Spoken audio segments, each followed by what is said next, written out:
जानलेवा फूलदान। तेनालीरामा की कहानी। कई साल पहले की बात है। विजयनगर नाम का एक राज्य था जहाँ के राजा कृष्णदेव राय थे। कृष्णदेव राय हर साल विजयनगर की वार्षिक उत्सव बहुत ही धूमधाम से मनाते थे। पड़ोसी राज्यों से अच्छी मित्रता होने के कारण वहाँ के राजा भी इस उत्सव में शामिल होते थे और राजा कृष्णदेव राय को उपहार व भेंट देते या भिजवाते थे। हर साल की तरह इस बार भी विजयनगर वार्षिक उत्सव मनाया गया और इस अवसर पर राजा कृष्णदेव राय को 4 बेशकीमती फूलदान उपहार में मिले। फूलदानों को देखते ही राजा का मन उन पर आ गया और ऐसा होता भी क्यों ना, उन सभी फूलदानों की शोभा देखते ही बनती थी। जब बात इन फूलदानों की देखरेख की आई तो महल के सबसे काबिल सेवक रमैया को इसका कार्यभार सौंप दिया गया। रमैया भी खूब ध्यान से उनका ख्याल रखने लगा। वह उन पर कभी धूल न लगने देता, बड़े सलीके से फूलों को सजाता व फूलों से बढ़कर फूलदानों की देखरेख करता। ऐसे ही एक दिन जब वह फूलदान साफ कर रहा था तो अचानक एक फूलदान उसके हाथों से फिसलकर जमीन पर गिरा और चूर चूर हो गया। यह देखकर वह डर कर वहीं जम गया। इस बात की खबर जब राजा कृष्णदेव राय तक पहुंची तो वह गुस्से से आग बबूला हो गए। उन्होंने आवेश में आकर सेवक रमैया को फांसी की सज़ा सुना दी। बेचारा रमैया फांसी की सज़ा सुनकर रोने व कांपने लगा। उसी सभा में राजा के प्रिय अष्टदिग्गजों में से एक तेनालीरामा भी बैठे थे और यह सब देख रहे थे। उन्होंने राजा को इस विषय में कुछ समझाना चाहा और अपनी राय देनी चाहिए। उस समय राजा का गुस्सा 7वें आसमान पर था और वे किसी की भी बात सुनने को राजी नहीं थे। इसलिए स्थिति को भांपते हुए तेनालीरामा ने चुप रहना ही ठीक समझा। फांसी का दिन तय किया गया। सेवक रमैया का रो रो कर बुरा हाल था।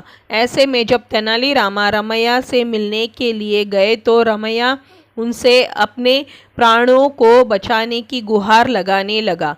तेनालीरामा ने रमैया के कानों में धीरे से कुछ कहा, जिसे सुनकर उसके चेहरे के भाव कुछ शांत हुए और उसने अपने आंसू पोंछे। आखिरकार फांसी का दिन भी आ ही गया। रमैया निश्चिंत शांत खड़ा था।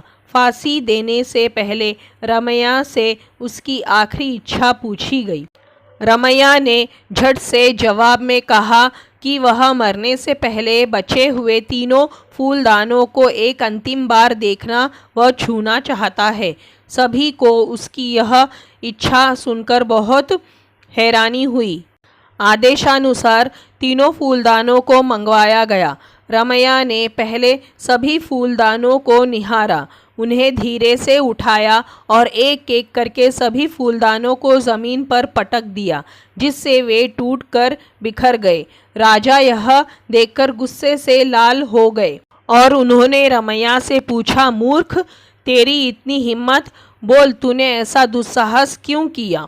रमैया ने थोड़ा मुस्कुराकर जवाब दिया, मेरे भूल के कारण आपका एक बेशकीमती फूलदान टूट गया, जिसकी वजह से मुझे मृत्युदंड मिल रहा है।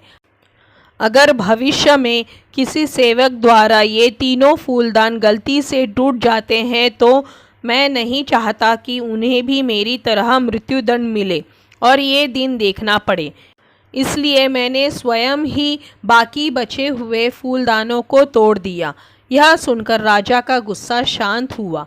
उन्हें समझ में आ गया कि किसी व्यक्ति की जिंदगी एक निर्जीव फूलदान से बढ़कर नहीं हो सकती तथा वह गुस्से में आकर एक तुच्छ वस्तु के लिए किसी भी व्यक्ति के प्राण नहीं ले सकते।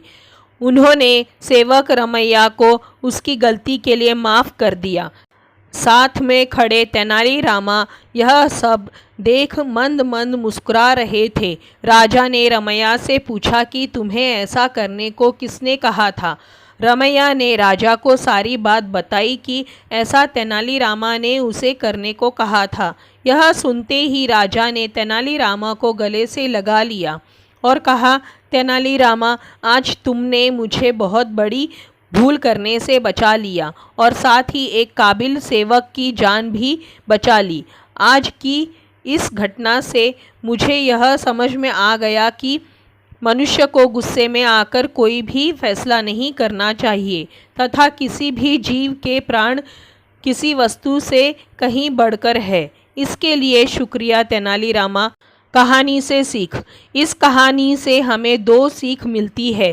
पहला यह कि हमें आवेश में आकर कोई भी फैसला नहीं करना चाहिए।